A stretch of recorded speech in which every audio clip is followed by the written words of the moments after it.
is a window. Something you use to look through a brick wall with. Correct. Pay that man $8. What letters in the alphabet come after A? All of them. Oh, correct. Pay that man $9 because... It pays to be ignorant. As living proof to all you servicemen and women listening in over there that it does pay to be ignorant, here's another half hour with radio's biggest collection of zanies, the incomparable wits, George Shelton, Lulu McConnell, and Harry McNaughton, our doctor of music, Nat Novick, and the man who sticks his neck out every week at this time, our moderator, Tom Howard. And good evening, ladies and gentlemen. Yes, we are here again with that quiz program known as Idiot's Delight, with a board of experts who are so dumb they think an autobiography is something with four wheels. First, we have the celebrated author, Mr. Harry McNaughton, who has just written a book entitled Sightseeing in Berlin, or Hail, Hail, the Gang's All Gone. But here he is, Mr. Harry McNaughton. Thank you. I have a poem, Mr. Howard. Yeah, I know. I draw the line at kissing, she said in accents fine, but he was a football hero. So, of course, he crossed the line. Fine. He made a touchdown. All right. Next, we have a woman who, when she wears a fur piece, looks like she's carrying a litter of pups around her neck. A woman who always wore slacks until she saw herself in her rear view mirror. Here she is, a honeydew melon with legs, Miss Lulu McConnell. You know, Mr. Howard, I gave 500 pounds of paper to the paper drive today. Well, that's fine. I'm glad you save it. Oh, I save everything. I even save matches. You save matches? Yeah, but I have an awful gas bill. You have? In order to save the matches, I have to keep the gas burning all day. I see. That's annoying. Yeah. That's nice. You see what I mean, folks? All right. Next, we have a man who, when a boy, lived in a street at the head of the block. And he's been a blockhead ever since. A man so anemic looking, if he ever fell asleep in a tuxedo suit, they'd bury him. There he is, Mr. George, good to his mother, Shelton. Did I tell you about my Uncle Webfoot up on his farm, Mr. Howard? No. You know, his wife left him, and he feels pretty bad about it, I imagine. You know, since she left, he can't sleep a wink. He can't sleep a wink? She took the mattress with her. Oh, she took the mattress. Well, mind over mattress, you know. Mind over mattress. Yeah. He would spring that. Oh, cut it out, please. You've just met the experts, folks. 2 blanks and a dud. Now, here's the first question on tonight's program. Yes. I'd like to have you answered if you can. Here's the question. In the nursery rhyme, Tom Tom the Piper's son stole a pig and away he run. What was it that Tom stole? Did you say Tom Tom the Piper's son, Mr. Howard? That's right. Well, that's an Indian drum, isn't it? Yeah. What's an Indian drum? A tom-tom, you know, the Indians dance around the... Please, Mr. McNaughton. If I had your head, I'd turn it in as waist fat. I know that, but I'd only get 2 points for it. It's 4 points now. When it gets to 6, sell. Look, please, the question is Tom Tom the Piper's son. Now, please, what was stolen? Miss McNaughton, do you know what the Piper's son stole? No, Mr. Howard, no. You see, I've been out of town for a few days. I'm sorry. When was it missed, old boy? That is, I mean, when was it last seen? And with whom? When was what last seen? Whatever you're looking for. I'm not looking for anything. Then how do you expect to find it? Ah, please. Miss McNaughton, if you had another brain, you'd have one. Thank you. Look, I'll make it very simple for you. Very simple. The Piper's son stole a pig. Now, what did he steal? What did he want with a whole pig? Oh, he was just trying to make a hog of himself. How'd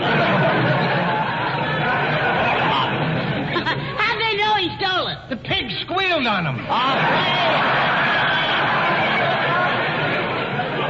Getting worse. Are you sure the pig squealed on him? Well, we'll have to take it for granted. For granted. Mr. Sheldon, will you stop making a bore of yourself? Look, the question is about a pig. Mr. Howard, how old was the pig? How old? Yes. Well, I would say about... What are you looking at me for? Say, you know, Mr. Howard, at the Trenton Fair several weeks ago, I saw a pig with red ribbon around its neck. Must have been a pig sty. A pig sty. That's pretty weak, Mr. Sheldon. Will you cut it out, please? You know, Mr. Howard, I once wrote a book on pigs. Yeah, I wrote it under the name of Fountain. You wrote a book on pigs under the name of Fountain? Well, you see, Fountain was my pen name. Fountain.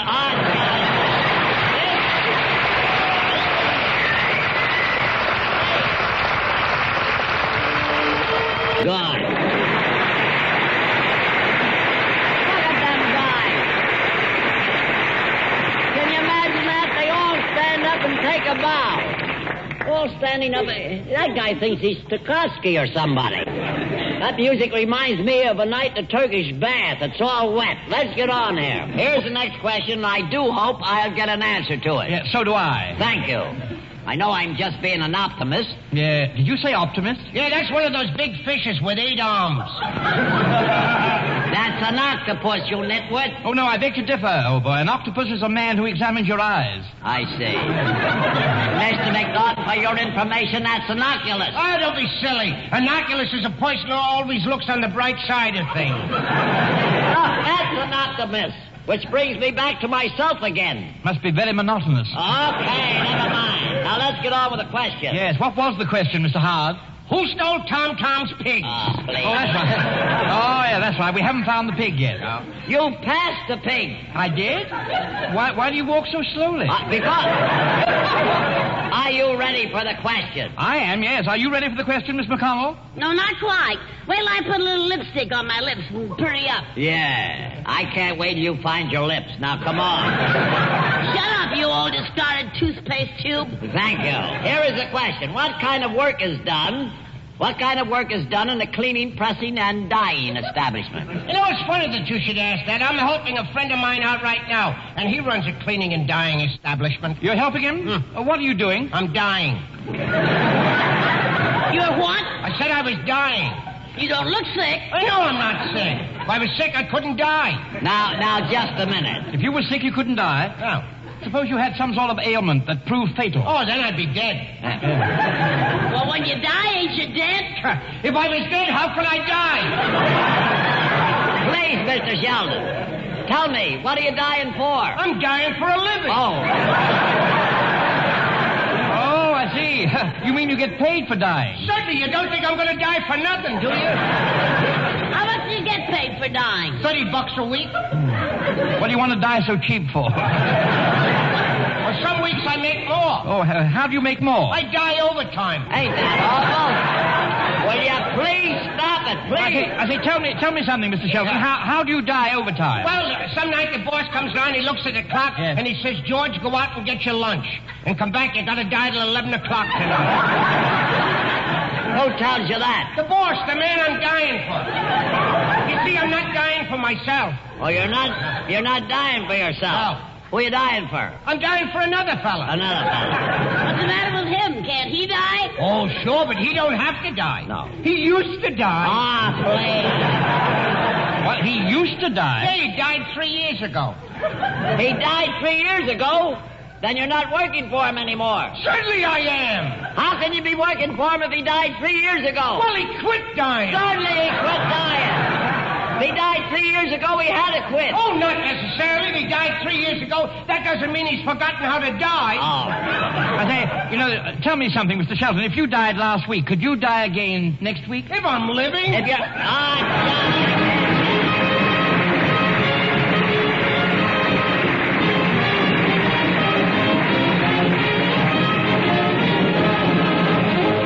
Now we come to our contestants. While Mr. Roberts is getting the folks up here, we turn to our Auguster. An Auguster who knows so much about music, they think Wagner was just a baseball player. An Auguster who years ago used to play along the curb, and they've been in the gutter ever since. Here they are, Dr. Novick and his gutter snipes.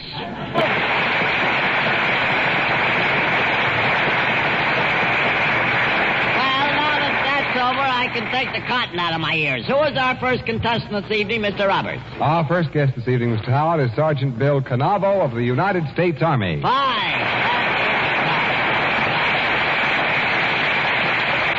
Good evening, Sergeant Canavo, and welcome to our program. How do you feel, Sergeant? Just fine, Mr. Howard. Well, that's fine. Where's your hometown, would you care to tell us? Red Bank, New Jersey. Red Bank, New Jersey. Good old Red Bank. Red Bank, New Jersey. Well, spray me with DDT and call me Itchy. Yeah. I used to work in that town. This is getting tiresome. No, I was a doctor in a soda fountain. You were a doctor at a soda fountain? Yeah, I was a physician. Ain't that awful? you ask me, you were a jerk. Yeah. That's all. Always belittling. I'm sorry for the interruption, Sergeant. How long have you been in the service? 54 months, Mr. Howard. 54 months. Congratulations. Boy, that's nearly 3 years. Yeah, that's nearly 3 years, yeah. Oh, I'm quick on figures. You certainly are. Do you expect to be out? Oh, wait a minute. I'm ahead of myself. I see you have a discharge emblem there. Is that right? Discharged 2 days ago. Oh, fine. Then you're out, huh? Uh-huh. How much? Cut it out. You know, Sergeant Canavo, during the last war, I was in the intelligence. Wait a minute. You were in intelligence? Yeah. This I gotta hear. What did you do in intelligence? I was a rookie tester. A rookie tester? Yes, if they found a rookie dumber than me, they discharged him. Yes. Now I know we have such a large army. Now, what did you do before you entered the service? Well, I I was a used to put musician. tissue paper between visiting cards. I'm not talking to you. He used to put tissue paper between visiting cards. What'd you say you done, Phil? I was a musician. You were a musician. Boy, that's a novelty on this program. It certainly is. Before you came up here this evening, did you ever hear our orchestra play? Well, kind of remotely. That's how you should hear it, remote. Tell me, you being a musician, tell me, I'd like to know this. What do you think of our orchestra? Oh, they play pretty fine. They play pretty fine. And you're a musician. Well, I could be wrong. Well, we are indeed very glad to have you with us this evening. Yeah, we sure are. What's your first name, honey? Bill. What? Bill. Bill. Isn't that a cute name, Yeah. Bill? Well, I you just are- love it. Oh, Yeah, he's a cute kid, too, ain't he? He's a nice-looking boy. Oh, boy, yeah. Well, honey, you can play in my band any old time. And you won't have to play second fiddle either. Sugar, you can just call me Barbara. Yeah. I'm a regular cut-up. Ain't you, though? Yeah. And you're getting everybody's hair. Look, Sergeant, will you reach into the dunce cap there and pick out a question for us, please? And when you get one, would you be kind enough to read it right into the microphone if you don't mind? What railroad is mentioned in the song on the Atchison, Topeka, and Santa Fe? What is the name of the railroad mentioned in the song on the Atchison, Topeka, and the Santa Fe? Mr. Howard, do we have to get 2 out of 3 on this one? What do you mean, 2 out of 3? There's only one railroad mentioned in the song? Only one. I'm sure I heard 3. Yeah, sure I heard 3. Would you mind repeating the question? What is the name of the railroad mentioned in the song on the Atchison, Topeka, and the Santa Fe? There is 3 now. I paid close attention that time. Yeah. You did. You said 3. You said Anderson, Tapioca, and Alice Faye.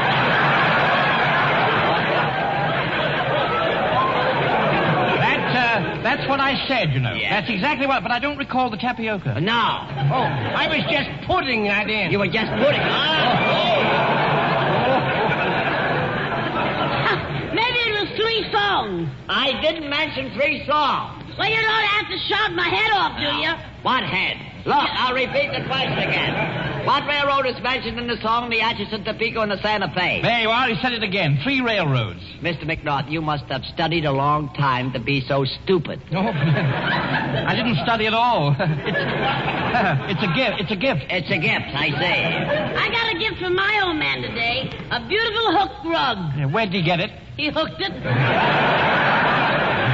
You know, I bought my girl a gift today, a turtleneck sweater. And when I got home, what do you think? She didn't have a turtle. Yeah. I should have asked Myrtle if she had a turtle. Yeah. I wish now I had bought her a girdle. Will you let us get out of this hurdle? Look, can we please get back to the question? You know, I have to buy my wife a birthday gift next week, but I really don't know what to get her. Buy her some handkerchiefs. Well, I would, but I don't know the size of her nose. My old man gave me 4 strands of pearls for my birthday. Gave you 4 strands of pearls. Yep. Yeah, 1 for every chin. You skinny old rip. Every time I look at you, I feel like saying, is there a doctor in the house? I see. Thank you. The question is not about gifts, it's about a railroad. What railroad? That's what I want you to tell me. Haven't you ever heard the song, the Atchison, Topeka, and the Santa Fe? What does a song got to do with it? Listen, it's a question about a railroad or a song. Look. Make up your mind. What are you trying to do? Throw a red herring across our path? If I had a red herring, I'd throw it across your face. If I had a red herring, I'd eat it. Yeah. Very delicious, you know. Little lemon, tartar sauce, some toast. Yeah. Oh, you should have seen the fish I caught last Sunday. Really? What was the name of it? I called it O'Sullivan. You called the fish O'Sullivan? Yeah, it was a #1 eel. Eel, I see. No, my old Did I man... say anything? No. I think you used the wrong bait on that gag. What'd you say? My old man's going fishing. Yeah. My old man's going fishing Sunday, and he's taking me with him. He is. Well, he'll need better bait than that, too. You know, speaking about fishing, my sister caught a big fish last summer. Yeah, she caught a big fish. He's my brother-in-law now. Charming fellow he is, too. Has small eyes and no ambition. Look, gentlemen, and excuse me for calling you gentlemen, I'm trying to get the name of a railroad. Why, where do you want to go? I don't want to go anywhere. And what do you want with a railroad? Johnny, before they... Oh, boy.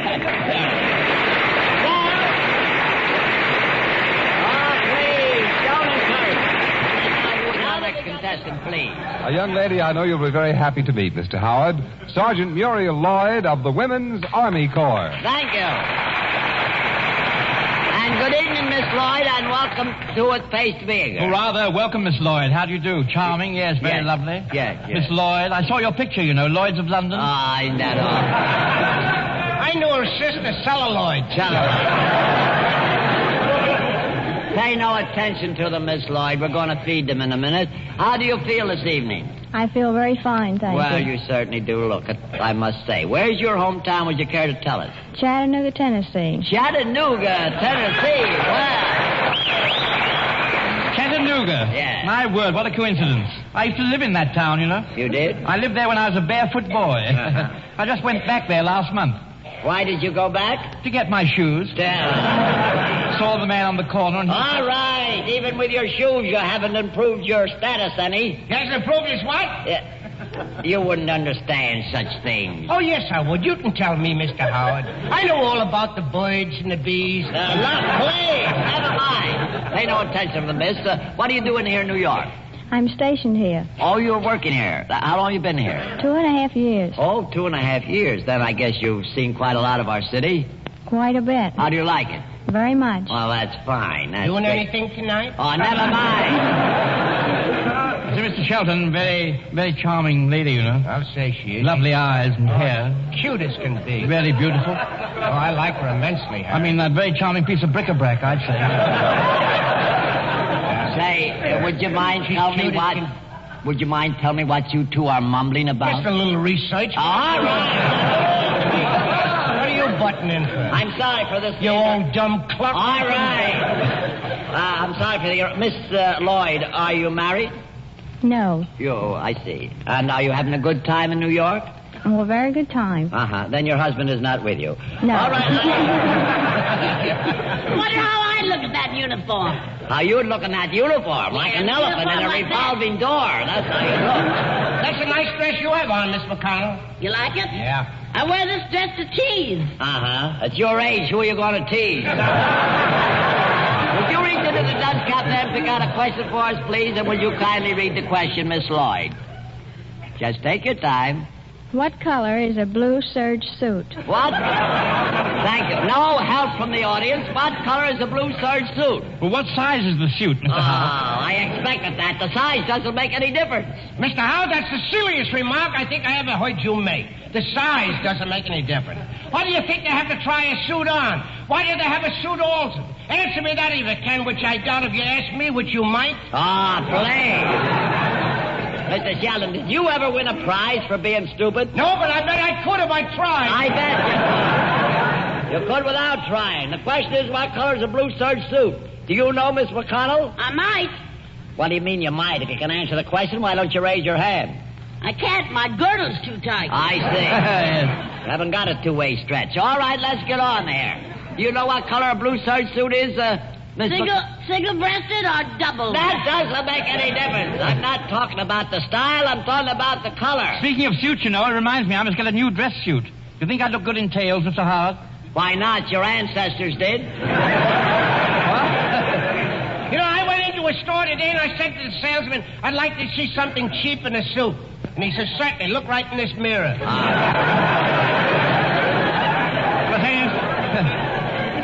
That isn't a bad-looking suit you have on now, Mr. Shelton. Does it wear well? Oh, it wears all right. Yeah. Of course, all pants wear out in the end. In the end. Well, that's probably the seat of your trouble. Yeah, that's the seat of his trouble. Say, tell me, Mr. McNaughton, what would you rather have, a wife or a pair of pants?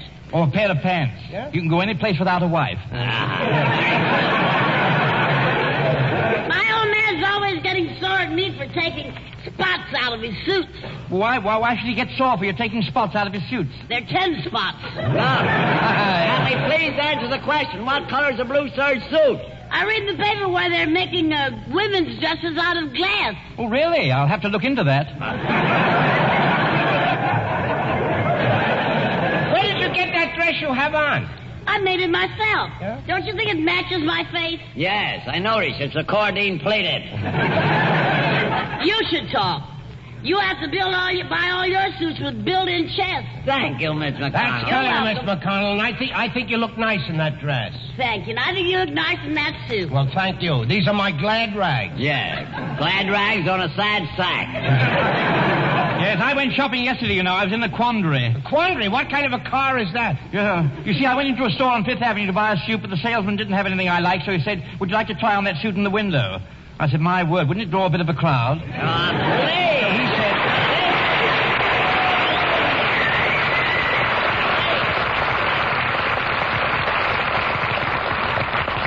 Thank you. Well, I see Mr. Palazzi telling me my time is up, so we'll just have to call it off until this time next week. Now, here is that young man with a voice like a 1910 Maxwell to tell you what we mean when we say... It pays to be ignorant, to be dumb, to be dead, to be ignorant. It pays to be ignorant just like me. When I was just a school kid, I wasn't awfully bright. I had a pretty teacher who made me stay each For the night. record, that's all. Be with us again next week and hear it proven again by Tom Howard, Lulu McConnell, George Shelton, and Harry McNaughton that it pays to be ignorant. Ken Roberts speaking. This is the Armed Forces Radio Service.